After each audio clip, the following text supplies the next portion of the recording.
Magandang makulimlim ang panahon, guys.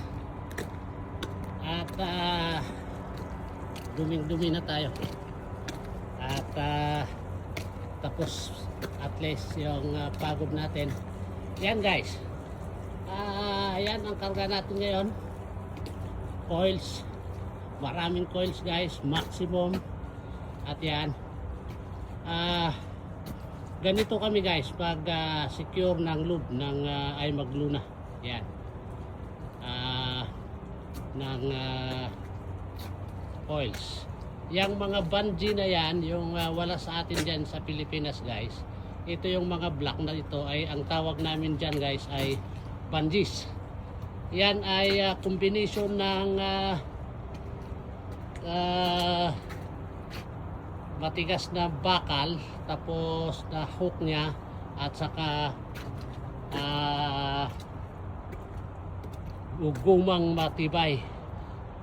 Kahit anong lakas ng hangin dyan, guys, hindi niya kayang alisin. So ang ganda ng idea ng Canada at saka Amerika, dahil malalakas ang hangin dito, kahit ganyan lang. Yan, guys, o tingnan nyo, bugbog ako ng bungees.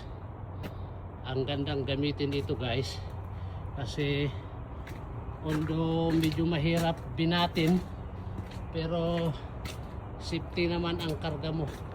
So yan, guys, tapos na tayong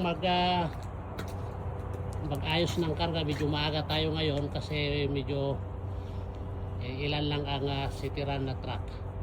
At yan, guys, o tignan nyo yung ice, o dalawang bundok yan. Yung gustong bumili ng snow, yan, marami kami dito. Baka ibibinta pa ng Imperial. So ayusin natin ang papel natin, guys, and then pwede na tayong rumatrat.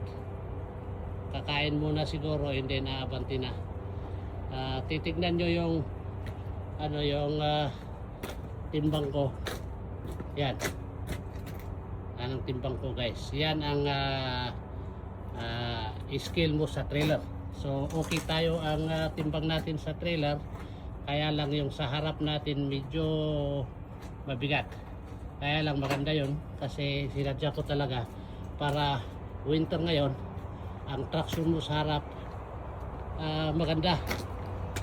At itong truck natin nang galing ng US, ang dumi-dumi na, guys. Ganito talaga yung mga truck dito kapag winter.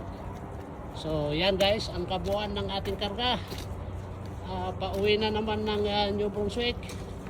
Hopefully walang aberya at makarating tayo ng matiwasay. Magandang hapon, magandang gabi. Bum tara-tara.